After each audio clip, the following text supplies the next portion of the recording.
সরকার সেনাবাহিনীকে জনগণের মুখোমুখি দাঁড় করানোর চেষ্টা করছে। সেনাবাহিনী সবসময় জনগণের বন্ধু, রাষ্ট্রের কল্যাণে তারা নিয়োজিত। রাষ্ট্রের ক্লান্তি লগ্নে তারা যে কোনো সময় যে কোনো পদক্ষেপ তাদের নেওয়ার যথেষ্ট রাইট রয়েছে।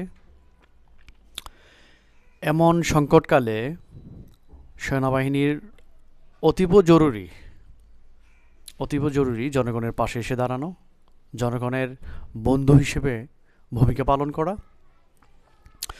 যদি তারা এই কাজটি করতে ব্যর্থ হয়, যদি তারা মনে করে জনগণকে তাদের বন্দুকের নলের ভয়ে রাজপথ থেকে বিতাড়িত করবে, তাহলে এটা হবে জাতির ক্লান্তি লগ্নে আরেকটি ন্যাক্কারজনক ইতিহাস।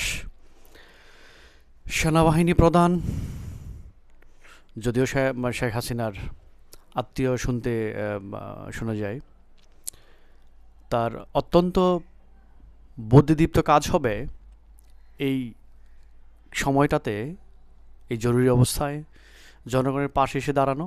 জনগণ যেন এই স্বৈরাচার, রক্তপিপাসু জালিম সরকারের হাত থেকে ক্ষমতা নিতে পারে, সেই জন্য জনগণের পাশে এসে সেনাবাহিনীর দাঁড়ানো উচিত।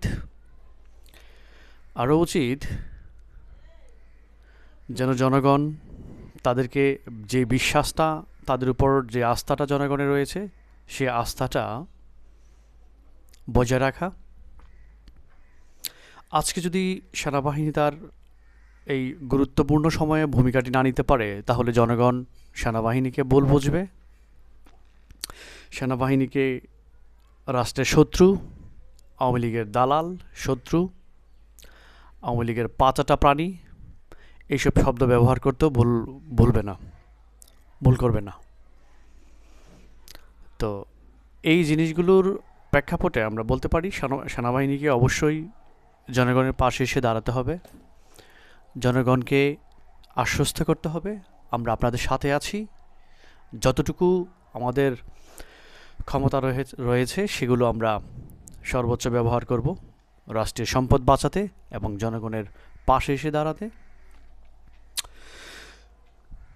একটি গোপনীয় খবর হচ্ছে, সেটি ওপেন সিক্রেট করে দিচ্ছি, সেনাবাহিনীর ভিতরে আর শেখ হাসিনাকে ক্ষমতায় দেখার শক্তি তারা হারিয়ে ফেলেছে। তাদের যত অফিসার আছে, আমরা যতটুকু জানতে পেরেছি 90% অফিসার সেনাবাহিনীকে শেখ হাসিনাকে ক্ষমতায় দেখতে চান না। তারা চান অবিলম্বে সে যেন ক্ষমতা থেকে রিজাইন করে। শুধু এটাই না, যারা ঊর্ধ্বতন কর্মকর্তা আছেন, তারা যতটুকু জানা গিয়েছে শেখ হাসিনার খুব কাছের মানুষ, তাদের কারণেই এই সংকটটি হয়তো লেন্দি হচ্ছে। তো এটা আর বেশি দিন থাকবে না। যদি সেনাবাহিনী তাদের কাজ সঠিকভাবে না করে, তাহলে জনগণই তাদের কাজটি সঠিকভাবে করার সর্বোচ্চ চেষ্টা করবে। আর এটা ভুলে যাওয়া ঠিক হবে না যে পৃথিবীর ইতিহাসে কোনোদিন কোনো অস্ত্রই জনগণের বিরুদ্ধে গিয়ে সফলতা লাভ করতে পারেনি। সুতরাং যদি সেনাবাহিনী সরকারের বিরুদ্ধে দাঁড়িয়ে যায়, জনগণের বিরুদ্ধে দাঁড়িয়ে যায়, তাহলে এটা নিশ্চিন্তে ধরে রাখুন, সেনাবাহিনী পরাজিত হবে। আরেকটা বিষয় সেনাবাহিনীকে স্মরণ করিয়ে দিতে চাই, পুলিশ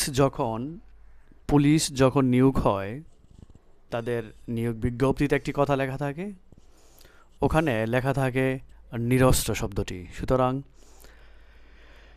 আপনাদের হাতে যে অস্ত্র থাকার কথা, সেই অস্ত্র এখন পুলিশ, আনসার এসব বাহিনীর হাতে চলে গিয়েছে। এরা এখন আপনাদের ক্ষমতার মূল প্রতিদ্বন্দ্বী হিসেবে দাঁড়িয়ে গিয়েছে। যে কোনো সময় তারা আপনাদের উপরেও ঝাঁপিয়ে পড়তে পারে, আপনাদের সাথে যুদ্ধ বাঁধিয়ে দিতে পারে।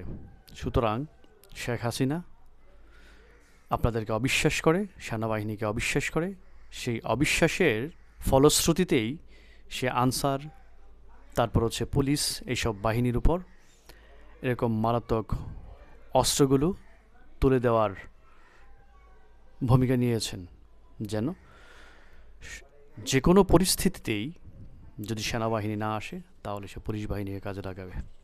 আর সাথে আছে ছাত্রলীগ এবং যুবলীগ নামের পান্ডারা।